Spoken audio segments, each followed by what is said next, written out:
네, 서동수의 글로벌 마켓 리더 메리츠저금증권 서동수 대리와 얘기를 나눠보도록 하겠습니다. 안녕하십니까? 네, 안녕하세요. 네, 반갑습니다. 자, 서동수 대리와 오늘 어떤 내용들 저희가 얘기를 나눠볼지 먼저 이슈부터 확인을 해보도록 하겠습니다. 자, 오늘은 이머징 시장의 매력에 대해서 좀 얘기를 나눠보도록 하죠. 네. 자, 최근에 아무래도 이머징 시장의 자금 유출은 상당히 좀 많았습니다. 이제 그런 부분에서 이제 어느 정도, 이제 바닥권에 내려가지 않았나 이런, 얘기들이 좀 일부에서 나오고 있고요. 이제 여기서 이제 어떻게 우리가 좀, 상승에 대한 포인트를 좀 가져갈지 이런 부분에 대한 궁금증들이 있습니다. 이머징 시장. 일단 점검을 한번 해보도록 하죠. 예. 일단 아시아, 그러니까 이머징 마켓, 그러니까 이머징 통화의 최근에 가장 큰 리스크였던 부분이 어느 부분이냐면, 위안화의 평가절하 부분이 이제 그 이머징 시장 내지 그 통화 시장까지, 좀 견제를 할 수밖에 없는 요인이었었거든요.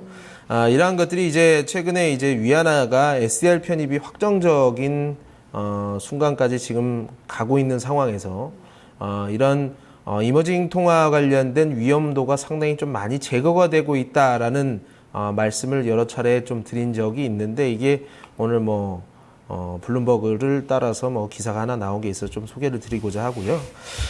그 원유 시장, 그러니까 어떻게 보면 이머징 시장에 대한 선호도를 알아볼 수 있는 자산으로 대표적인 것으로 이제 WTI를 얘기를 드릴 수가 있는데, 이 40불을 깨고 내려가는 부분들이 나올 수도 있지만, 이게 나오게 되면 어떻게 보면 이머징 시장에 대한 선호도 자체가 상당히 좀 반감될 수 있다라는 말씀을 여러 차례 드렸습니다.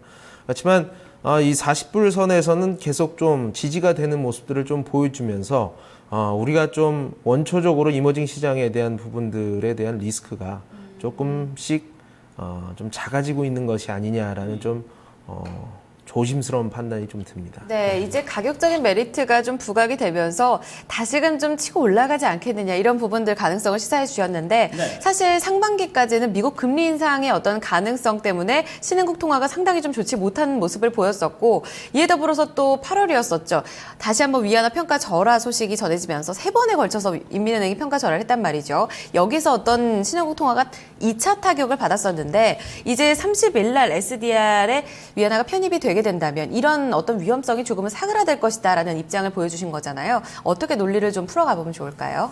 일단 골드만삭스가 이머징 마켓에 대한 판단을 최근에 조금 많이 좀 튼 것으로 보입니다. 물론 한 전략가에 의한 의견이기는 하겠습니다만, 어쨌든 이러한 내용들이 골드만삭스를 통해, 그리고 블룸버그를 통해서 좀 소개가 된다는 점이 좀 의미를 둘 수 있다라고 저는 생각이 드는데요. 어떻게 얘기를 하냐면, 이머징 마켓이 코너를 돌기 시작을 했다. 이제 다시 반등으로 충분히 들어갈 수 있다라는 얘기로 좀 하고 있고요. 어떻게 보면 이제 가장 큰 부분의 리스크가, 이머징 시장의 큰 리스크는 위안화 평가절하였었는데, SDR 편입이 되게 되면, 사실 그 이전에 SDR 편입이 좌절이 되면서 평가절하를 했던 부분들이 있습니다. 근데 이제 그 좌절될 것 같았던 이 SDR 편입이 다시 긍정적으로 조금 돌자, 이런 부분에서 이제 인민은행에서 더 이상 위안화의 평가 절하를 하게 되면 SDR 편입이 좀 불투명해질 수 있는 상황들이 되기 때문에, 이런 SDR 편입을 위해서 위안화를 평가 절하를 더 이상 하지 않을 것이다라는 것이, 원래는 이제 쟤네들 언제 또 평가절하 할지 몰라, 이런 것들이 어떻게 보면 중국 시장이라든가 이머징 시장에 대한 불확실성이었거든요. 이런 것들이 좀 자동적으로 좀 제거가 됐다라고 이렇게 얘기를 하고 있고요. 네. 올해 이제 이머징 통화가 예전에 금융위기 이전까지 그것보다도 더 떨어졌을 정도로 상당히 좀 이머징 통화가 많이 좀 순환 시대를 겪었었는데요. 이런 통화 급락 이후에 가격 매력이 형성이 되었다. 러시아 루블이라든가 멕시코 페소라든가 여러 가지 이제 많이 떨어진 통화에 대해 상당히 좀 매력적으로 보인다라는 측면, 통화가 매력적이다라는 측면은 그 통화로 표시된 그 자산들의 가치들이 앞으로 업사이드가 상당히 크다는 것을 의미를 합니다. 이머징 국가들의 2016년도의 경제 성장률 자체도 한 4.9%로 작년에 한 4.4% 대비해서도 한 0.5% 정도 올라갈 것으로 좀 예상이 되면서, 이러한 측면에서 좀 이머징 마켓을 봐야 되는 것이 아니냐라는 얘기를 좀 하고 있고요. 네. 또 다른 기사를 따르면 이제 사우디아라비아 뭐 석유 총리가 오페크 그러니까 오펙 국가들과 논오펙 국가들 전체적으로 이제 유가 시장의 좀 안정화를 위해서 우리가 노력을 하고 있다. 약간 좀 불투명한 얘기긴 하겠습니다만 어쨌든 뭐 이런 노력 자체가 또 어떻게 보면 감산을 좀 의미한다고 할 수가 있고요. 네. 어쨌든 이런 노력하고 있다라는 이런 립 서비스 한마디라도 너무 많이 떨어져 있기 때문에 얼마든지 반등할 수 있는 이런 원유 시장 이런 것들이 좀 하방 경직을 만들고 있다라고 보시면 될 것 같습니다. 네. 자, 이렇게 하방 경직을 어느 정도 좀 만들었다 이런 얘기는 이제 앞으로에 대한 어떤 상승에 대한 매력이 좀 더욱더 좀 부각이 되고 있다는 얘기인데 계속해서 뭐 그러면 이머징 시장에 대한 투자 관점 가져가봐도 괜찮을까요? 어떻습니까? 예, 뭐 일단 이머징 시장을 금리 상승이라는 이슈를 앞두고 공격적으로 포션을 늘려라라고 말씀드리기에는 상당히 좀 어려울 것 같습니다. 그렇지만 더 빠질 것도 별로 없어 보이는 게 사실이거든요. 그래서 일단 그림을 한번 보시면요. 이게 이제 그 이머징 시장과 선진 시장의 그 수급 상황을 좀 보는 거라고 좀 보시면 되는데 최근 들어서 11월 18일 날 봤던 수급으로 치면 이머징 시장의 이 마이너스 그러니까 순유출이 최고치를 찍거나 국가에 따라서는 최고치를 지나서 특히 우리나라 같은 경우에는 지난주에 최고치를 찍고 18일 정도 돼서는 여기에서는 그 전주보다도 좀 둔화가 되어 있는 유출 자체가 둔화가 되는 이런 모습들을 좀 확인을 할 수가 있을 것 같습니다. 맨 밑에 이제 하단 쪽에 이제 선진국 쪽에 그 시장을 본다고 하시더라도 선진국 쪽으로 이제 순매수를 찍던 이런 기조 자체가 전주 대비해서 그러니까 이게 좀 전주라고 하기 좀 그런데요. 네.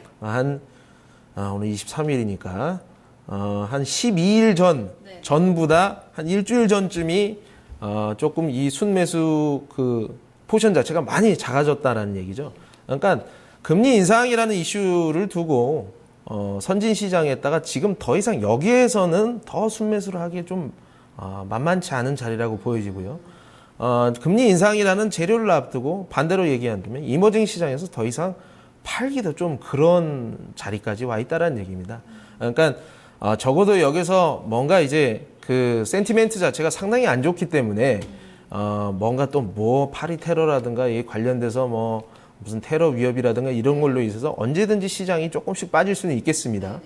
그럴 때마다 우리가 그다지 위축될 필요는 없다라는 얘기가 되는 거고요. 그래서 업사이드가 그렇게 커 보이지는 않겠습니다만 다운사이드 자체도 굉장히 어느 정도 한계가 있기 때문에 많이 이렇게 시장 변동성을 보이면서 빠질 순간에는 우리가 자신감 있게 트레이딩 관점으로 매수를 해도 되겠다라는 말씀으로 정리를 해드리겠습니다. 네, 여러모로 올해 참 힘들었던 이머징 증시입니다. 하지만 추가적인 하락보다는 그래도 위쪽으로 조금 더 무게중심을 두고 볼 수가 있다는 부분 오늘 첫 번째 이슈로 살펴드렸는데요. 그 추가적인 지표로서는 저희가 계속해서 언급을 해드리고 있지만 유가의 40달러 선 중요하고요. 원달러 환율 흐름도 이번 주 역시 주목을 해보셔야겠습니다. 네. 자, 다음 이슈로 넘어가겠습니다.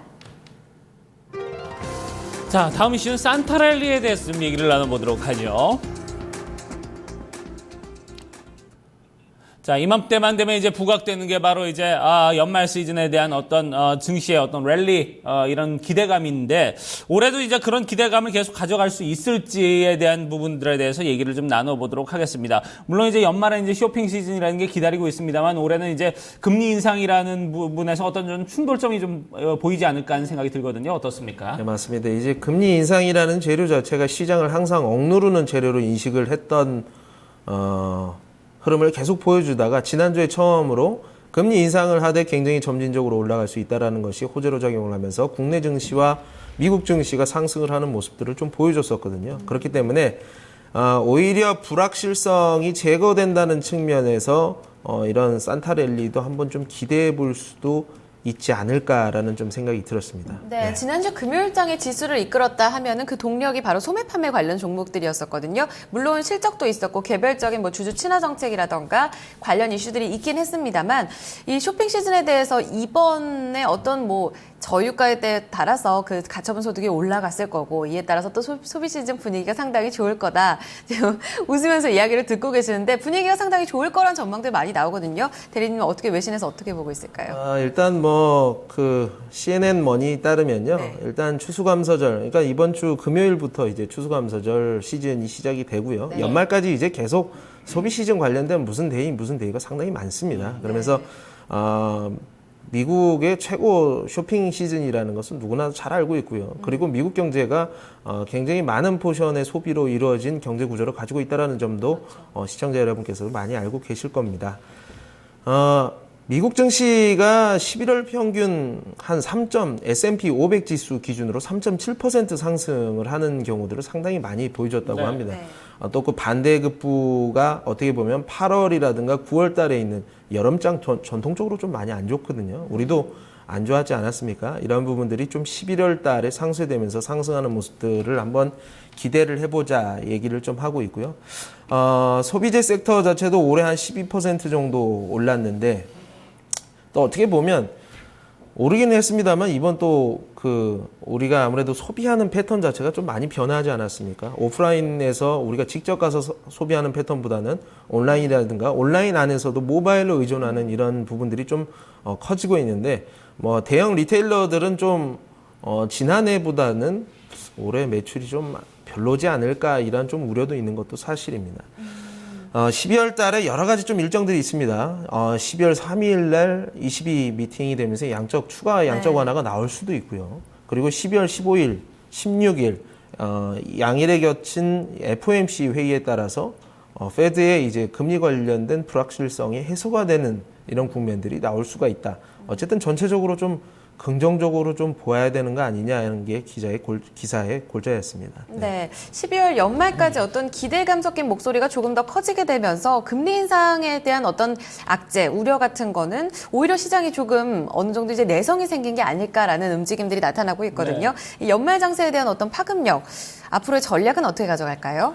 일단 우리가 이제 지금 12월 3일 날 22회이긴 합니다만 네. 또 이제 15일 날 FOMC 금리 상승의 중요한 데이터로 작용을 하게 되는 것이 또 12월 4일 날 있는 미국 고용 지표가 되지 않겠느냐. 이 고용 지표를 지금 해봐야 이제 2주 정도 남기고 있는 상황에서 네.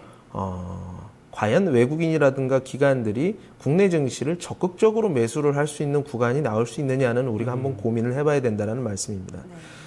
그림을 한번 보시면요. 어쨌든 미국 할리데이 시즌의 왼쪽 그림 같은 경우는 이제 두 개 그림은 어떻게 나가는지 모르겠습니다만 첫 번째는 이제 매출액인데요. 어떻게 됐든 우상향 패턴을 계속 보여주는 건 사실이고요. 개인들의 소비 규모 두 번째 그림을 보신다고 하더라도 개인들의 소비 규모 자체도 계속 성장하고 있는 모습들을 좀 확인을 하실 수가 있을 것 같습니다. 어쨌든 굉장히 증시로서는 좀 좋은 재료로 작용이 될 수밖에 없을 거라고 보여지고요. 이러한 것들이 뭐 국내 무슨 관련주를 찾는 이런 움직임보다는 미국 증시가 상당히 좀 탄탄하게 연말까지 이어질 가능성이 상당히 크지 않겠느냐. 이러한 부분들에 있어서 외부에서 있어서 국내 증시를 흔드는 이러한 일들은 웬만하면은 조금 없지 않을까라는 생각이 좀 드는데요. 제가 다시 한번 말씀을 드립니다만 12월 4일이라든가 12월 15일 이런 FOMC 그리고 뭐 관련된 파리 말고도 뭐 지금 최근에 유럽에서 또 테러 위협 이런 거 있잖아요. 이런 게 있게 되면 첫 번째 이슈하고 뭐 전략이 비슷한데 많이 빠지게 되면 걱정할 필요 없고 여기에서는 충분히 들어갈 볼 만하다. 하지만 이제 과도한 업사이드 올라가면 좋죠. 물론 올라가면 좋은데 좀 어중간한 자리에서 매수를 하는 일은 좀 없었으면 좋겠다. 어쨌든 흔들릴 때마다 매수를 해보자라고 이렇게 말씀을 드리겠습니다. 네, 어떤 뭐 지정학적인 요인이나 정치적 요인들로 인해 주가가 좀 빠진 부분에 대해서는 어떻게 보면 한편으로는 이제 기회일 수도 있다 이런 부분에 대해서 언급을 해주셨고 다만 이제 접근할 때 좀 어중간한 포인트에서 접근하는 거는 좀 자제를 해야 되지 않냐 이런 부분에 대해서 서동수 대리가 주의를 좀 줬습니다. 네, 두 가지 이슈 여기서 마무리 짓겠습니다. 글로벌 마켓 리더 메리츠 정금증권 서동수 대리와 함께했습니다. 감사합니다, 대리님. 네, 고맙습니다. 감사합니다.